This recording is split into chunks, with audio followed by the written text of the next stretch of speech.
Ici Natalia Rybczynski. Je suis paléontologue des vertébrés au Musée canadien de la nature à Ottawa. Ma découverte m'excite beaucoup. C'est une nouvelle espèce, un nouveau genre et un chaînon manquant.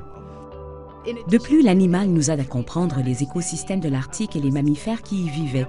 Nous nous intéressons aussi à la relation qui existe entre l'évolution de ces systèmes et le changement climatique.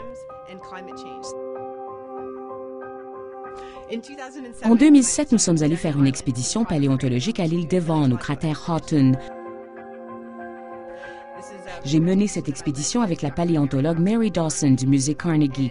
À la fin de la saison, nous avions découvert ce qui deviendrait un nouvel animal. C'est un nouveau carnivore, un mammifère. À la fin de 2007, nous avions trouvé environ 65% de son squelette. Alors en 2008, nous sommes retournés dans l'espoir de découvrir la boîte crânienne et nous l'avons trouvée.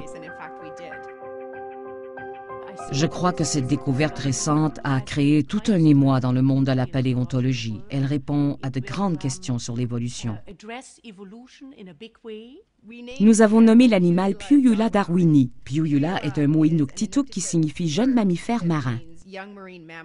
Ce qu'on voit ici, c'est un animal qui se situe entre un ancêtre terrestre et les phoques marins, les phoques à nageoires qu'on voit aujourd'hui. Un des premiers gestes que nous avons posés a été de balayer avec un faisceau laser tous les os du squelette ainsi que ceux du crâne. Ensuite, à l'aide d'une animation 3D, nous avons pu recréer le crâne et en bout de ligne tout le squelette. Puyula a vécu dans l'Arctique il y a de 20 à 24 millions d'années. Nous l'avons trouvé dans un dépôt lacustre. Alors nous savons qu'il vivait en eau douce. S'il était vivant aujourd'hui, il aurait des pattes palmées, un corps comme celui de la loutre et une longue queue. Il aurait aussi de grands yeux, une caractéristique du phoque moderne. Il pouvait chasser et être très agile dans l'eau, comme la loutre et le phoque contemporain, mais en regardant son squelette, on voit qu'il ressemble beaucoup à un mammifère terrestre ordinaire. Il pouvait donc aussi chasser sur la terre. Auparavant, nous ne savions pas du tout comment la lignée du phoque était venue d'un ancêtre terrestre pour devenir totalement marine. C'est notre première preuve solide de l'existence d'un animal de transition.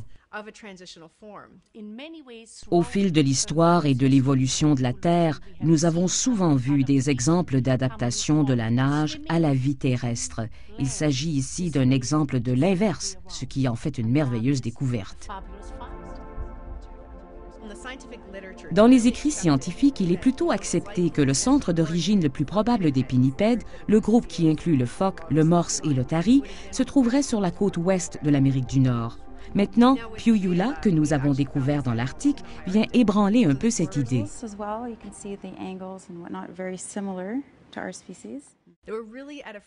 Nous sommes aux confins de nos connaissances de ce que l'histoire de l'Arctique a à nous révéler et nous voyons par exemple des preuves d'un grand changement climatique.